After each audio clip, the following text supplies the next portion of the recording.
and welcome to Leadership Within, the moment for leaders to reflect on their human experience of leadership. I'm Vanessa, and I'm joined by... myself, TK. Hey. So I hope you're all having a wonderful start to your day. Well, actually, that's an assumption that it's a start to your day, but... whenever you're listening, right? Yeah. Yeah. And over here in the UK, we are starting to get some lovely spring... finally. Yeah. energy and weather, which is so gorgeous.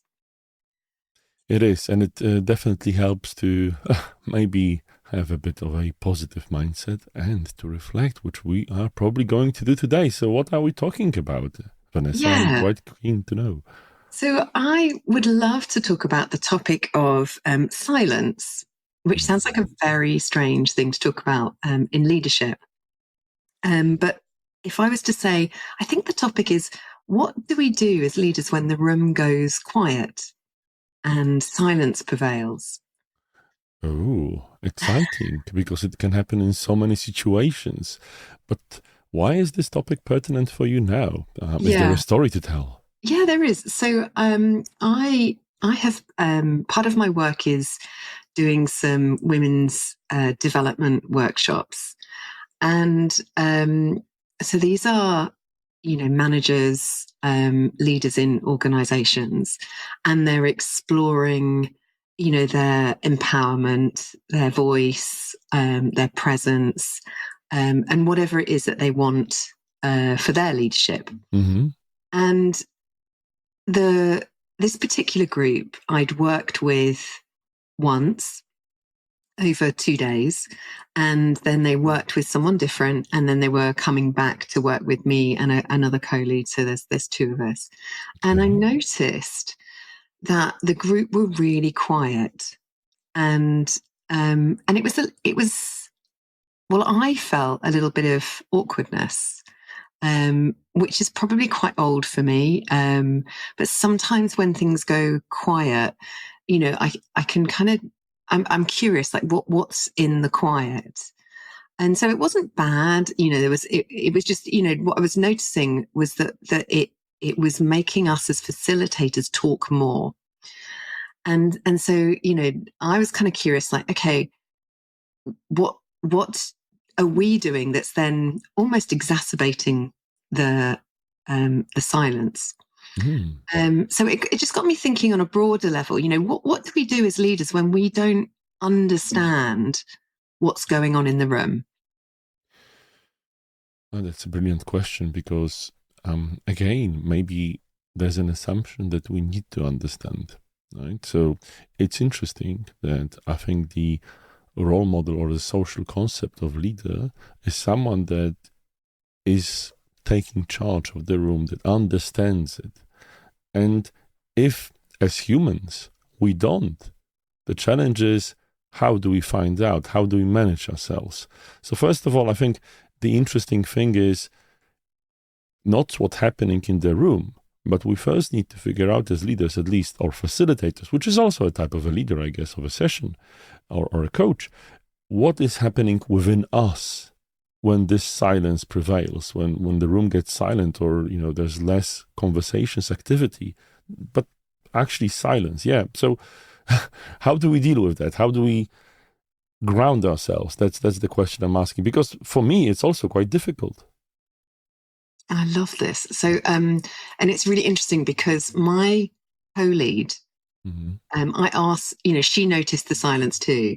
And she said to me, I'm really comfortable with it. Like, I really like to hold people on that edge. And if they want to contribute, then fine. And if they don't, then that's fine too. It's their process. Mm-hmm. And if I'm being truly honest, it's less comfortable for me. It's like so what does it bring up in me? It brings up an anxious energy.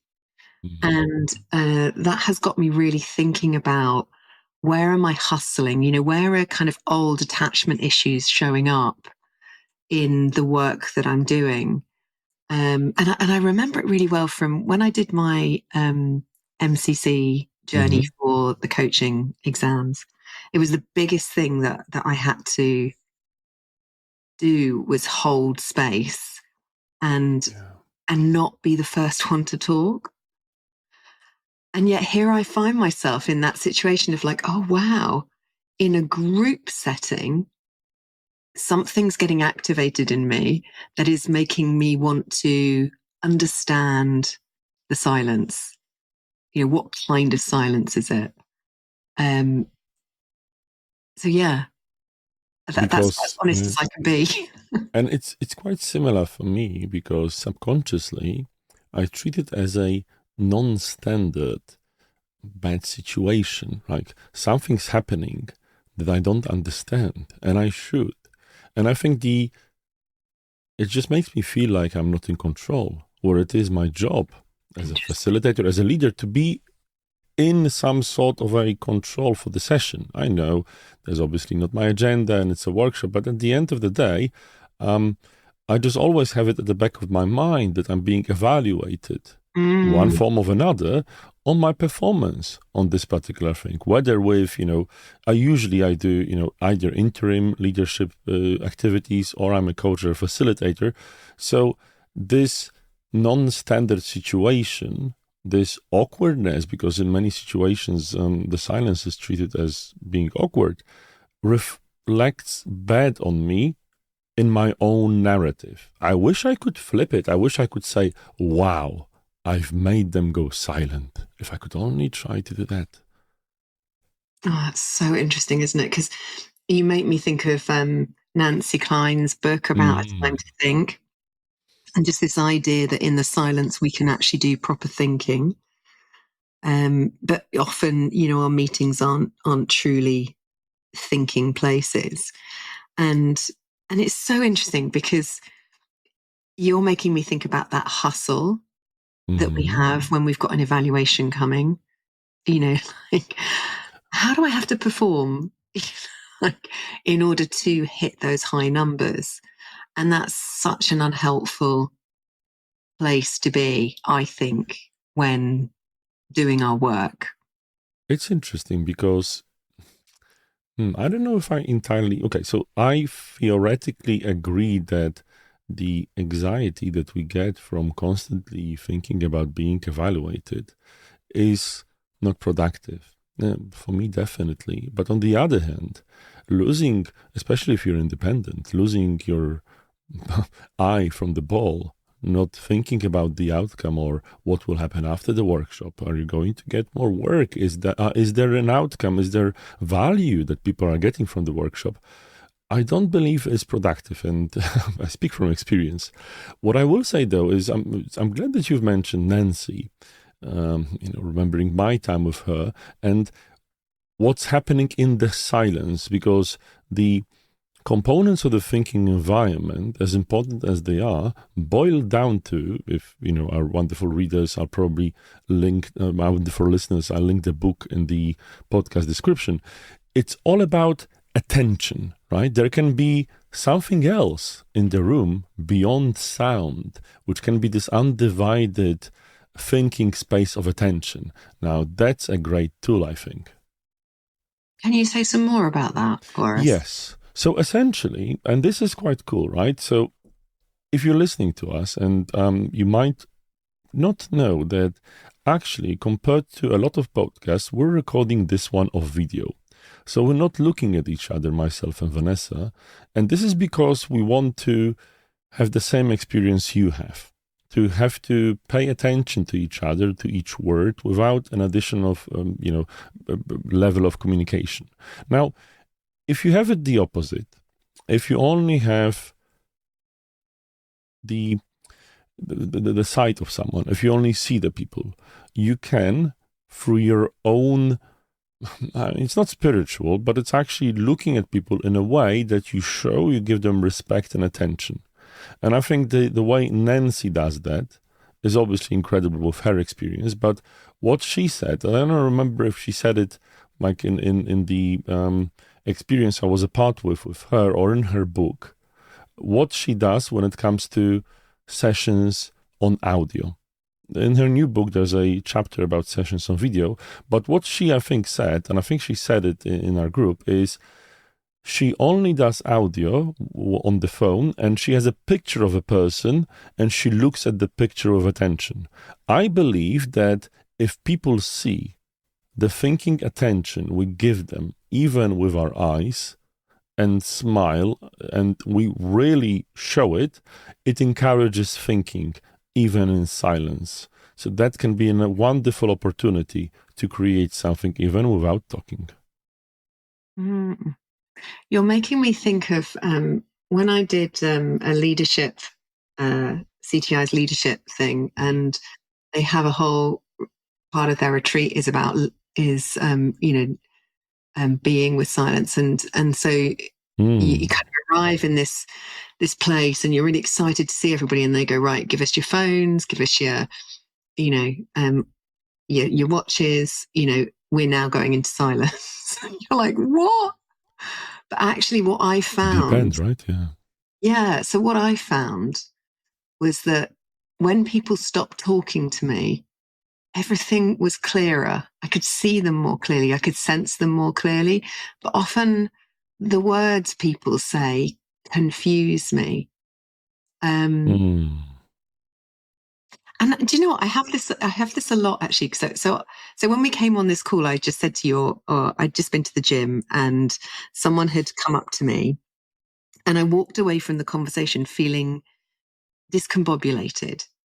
And I noticed this quite a lot in group settings, in different things, things can be going along really plain sailing, and then something weird happens. And I don't know what that is, but I walk away with some kind of like, I don't know what that was. And then I'm kind of really in my head, is that mine? Is it theirs? And I suppose the beauty of silence in those opportunities is it would give me the chance to process, to think through, oh, what just happened there, or what am I noticing? What am I curious about? Um, so silence can be a really productive thing, can't it, in terms of giving us space to process however we do that. Absolutely. Having said that, it's not the same for everyone, I think. It depends on how we process information, if extroverted, introverted, any form of, neurological makeup that we all have. Some people, like myself, for instance, I need motion or, voice, talking words to express my thoughts. I do write to help me with that. Some people can stay in silence. Some people need music. It's just so important to create all these spaces in the experiences or in the leadership facilitation every leader does with their teams or departments, so everyone can have their opportunity for the best thinking. For instance, if I lead workshops, I do exercises in silence, but also exercises while people have the opportunity to talk. So everyone is serviced. But the interesting thing is, as a leader, as someone that's theoretically in charge of the room, again, we have to manage ourselves and our own style first to be able to create these kinds of spaces. Mm. And so, how would you suggest that we do that? Well, So, that's no. That's a good one, right? Because that's what this podcast is about. If you, our dear listener, are suffering from these moments, I think what really helps is reflecting on past situations that happened, and what were you thinking, what were you feeling, like CBD style, in this particular silent moment. This hopefully will help you the next time you encounter a situation like this, when you have the uncomfortable silence, when you feel this doesn't benefit you as a leader, to understand how you feel in this moment so you can react in a way that you see fit and not being hijacked by your emotions. But then again, the big question is, what's the right reaction? And in this case, I would say to read the emotional field, which is a very difficult skill, as we both know, Vanessa. So is there a question, is there a way that you could maybe suggest for a less experienced leader or a leader that's less experienced in reading the emotional field of the room to ask and pull it out. Like, what's the one question you can ask if you're curious about the silence? Yeah. So the one that was taught to me was to ask, how do I read the silence? But I noticed that can Be confusing create, to some. yeah, exactly. It can almost create even more silence because everyone's like, oh God, um, you know, um, so maybe, um, I'm not sure that I have the answer to it. I think, I think for me, it's kind of discerning what kind of silence is this, you know, Mm. it, so here's the thing. I think it's really easy as a leader to assume that the silence means people aren't engaged. They're not happy. They're not, they're, Yes. something's going on with them. They're being defensive or something's going on Mm-hmm. versus, oh, they're processing or they're reflecting. And I think, that's the beauty of something like coaching, isn't it? It gives you space to really process and reflect and slow down. And so for me, there's something about if there's silence in the room, asking and being curious about what kind of silence might it be. And just noticing if you've got a default. So, I've been quite honest with you and said, look, there is a part of me that's used to hustling and, I've worked for places. Um, for example, I worked for Mind Gym for a while and, Mm-hmm. their process is, short, sharp, highly energized, Yeah. move the room, take it somewhere, give them a couple of snippets and then leave. And so there's a big pressure to perform, in a way. Um, and there isn't the space for silence as much as someone like myself would probably like. So I've kind of carried some of that with me. And now I'm in that place of, wow, what kind of um, spaces do I want to hold for people? And how do we allow for silence and be curious about silence in the room, um, and not make it wrong or make assumptions? So maybe the question is, what assumptions am I making about the silence? And I know for me, one of the ones that I Yeah. can make is it's bad, Oh, people yeah, absolutely. talking, and genuinely sometimes there is a tension, but is that tension mine or is that, do you know what I mean? Is that in the space? So maybe asking people, what are you noticing? What are you feeling right now? Um, I've just been in a situation where so I was a colleague in the room and it was a large group of coaches together. And what I noticed was that there were these moments where it was silent and it felt tense, like Mm-hmm. something wasn't said. There you go.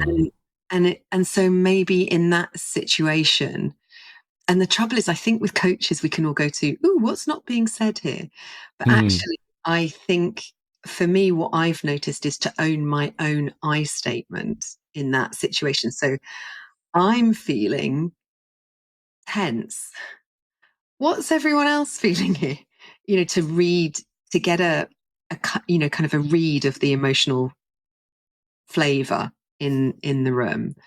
Um, because the thing that I find fascinating is, we can all watch a movie or be in an experience and have a wildly different Of course. Yeah. um experience. That so I was talking to someone the other day and um we'd both read this book and she was like, I hated that book.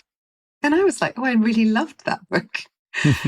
Yeah, but she was so forceful about it. And I was just like, oh, like, and I think when we have those very polarized experiences, we can want to make the other person wrong or try and change their mind. But it's like, oh, wow, this is the older I get, the more I realize we're all processing and experiencing things At very the same time. differently. Yeah. Yeah. Yeah. And my assumption is often, oh, we're all, like we must be feeling the same thing. You must feel love the way I feel love, and it's like, well, who says?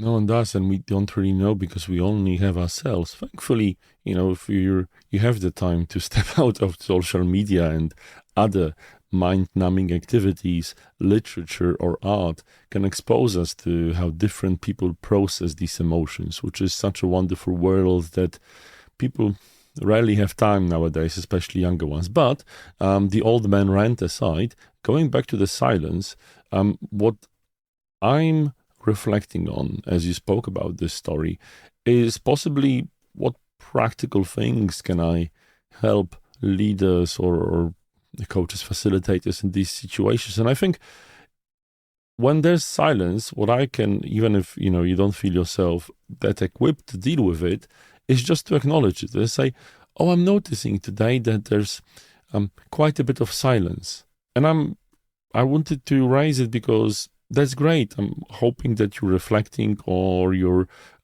processing in your own ways. Maybe there's something difficult that you're not saying, but that's okay. I want to acknowledge that I'm here for you to create the space in such a way that is productive for you.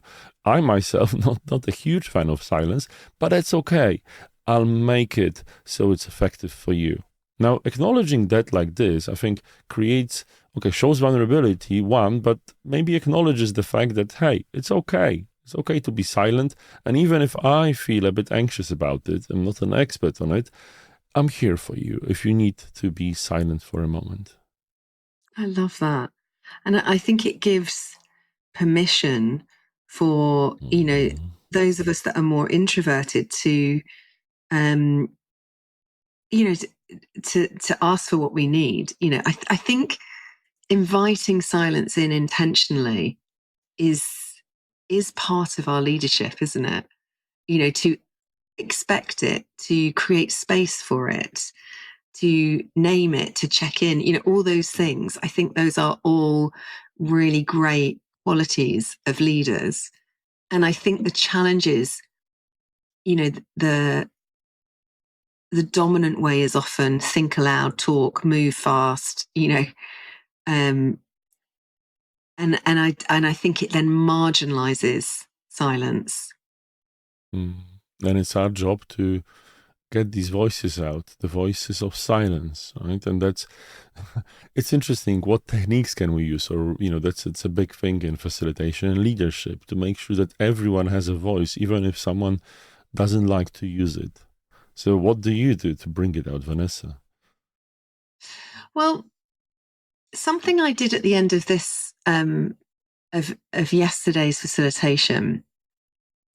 At the end of the day, we had an exercise where everybody had to speak individually, Mm, and I noticed my nervous system relaxed because all of their voices were in the room, but also, you could palpably feel the field soften, and mm, connection was created because they had to be vulnerable. And and at the end of it, one of the reflections that I had, or I invited them into, was, where might you be holding back? Because sometimes silence is a holding back.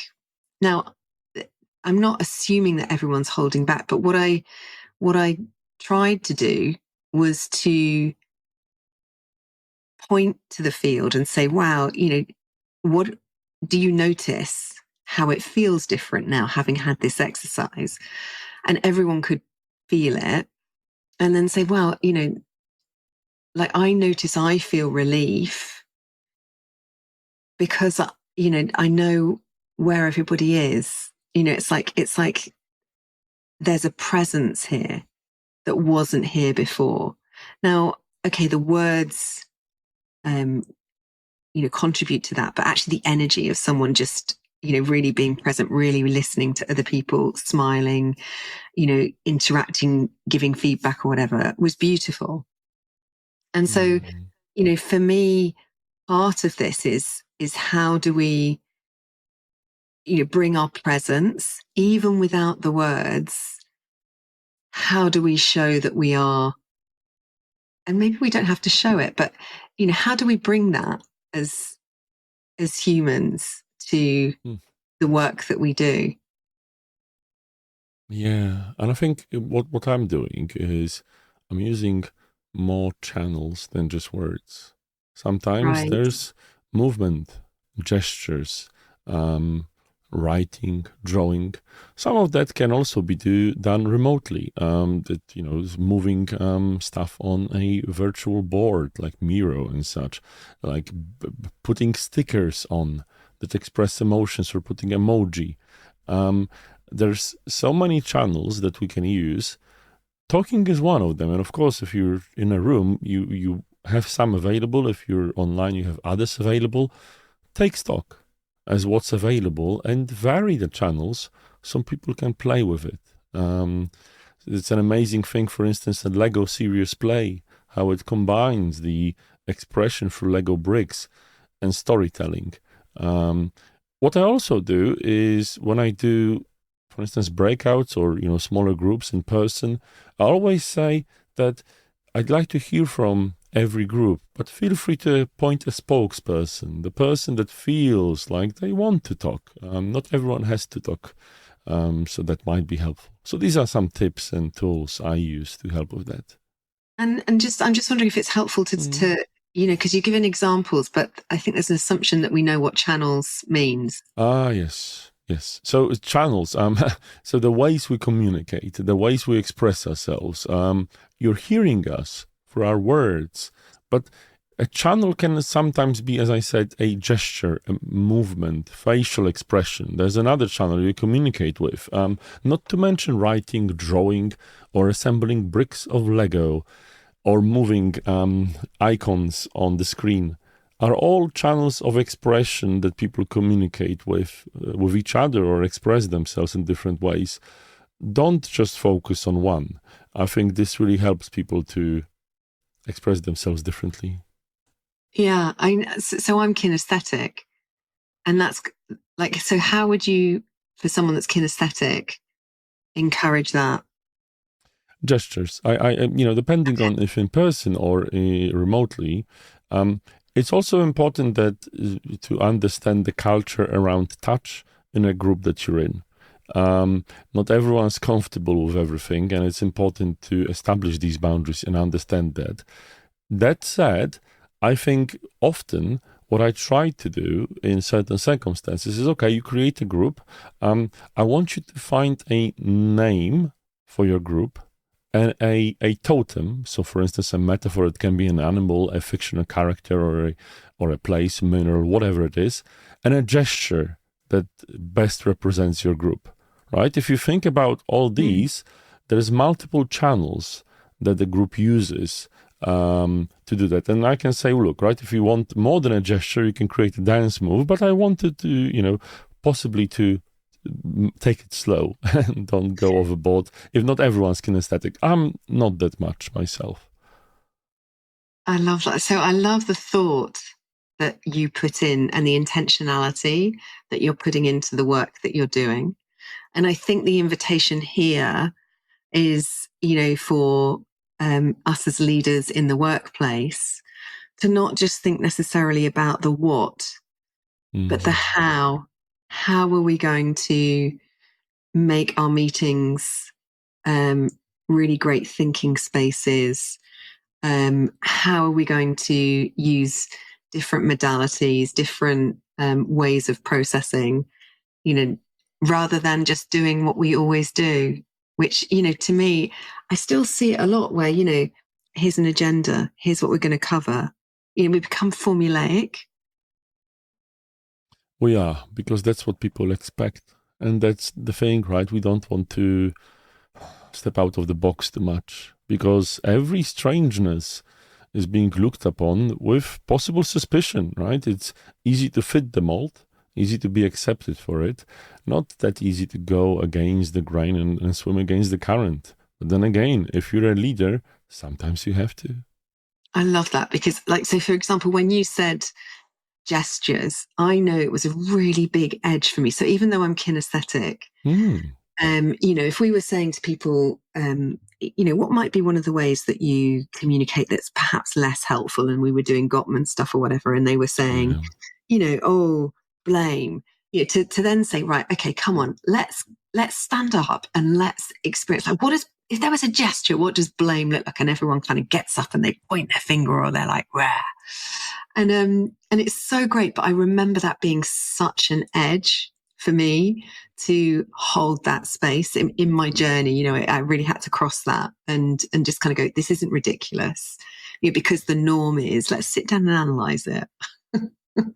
I get it, right? And, maybe having a big loop in this workshop, in this wonderful podcast episode, going back to the beginning, it's all about us and how we in this situation feel and how we show up. Are we showing up with the assumption that, yeah, we've got it, we're here to help and we're good at our job? Or is there doubt creeping in that we're paralyzing us in any situation? But then again, that's the burden of leadership, facilitation, coaching, whatever work you do with people, isn't it? Mm. So if we were to go full circle and say, okay, so Mm. we know that the room is going to go quiet at times, what might really help leaders in those moments? Like, what are the top tips that you would say? I'll say some and then feel free to add so we can end on a high note. It's For me, it's acknowledging the silence and letting everyone know that it's okay. I think this relieves a lot of tension in everyone, right? The silence becomes a part of the norm and it's no longer haunting. Say, yeah, that's cool. I've seen you, our team, we're sometimes silent on meetings, but that's our jam. That's our style. That's how we roll. It's okay. It's fine. We get stuff done. This will be a productive meeting and everyone can take their time. I've got it. What do you think, Vanessa? I love that. So I think for me, it's curiosity. And I think, if as a leader, I take curiosity into every conversation or every room, then I am kind of checking my assumptions.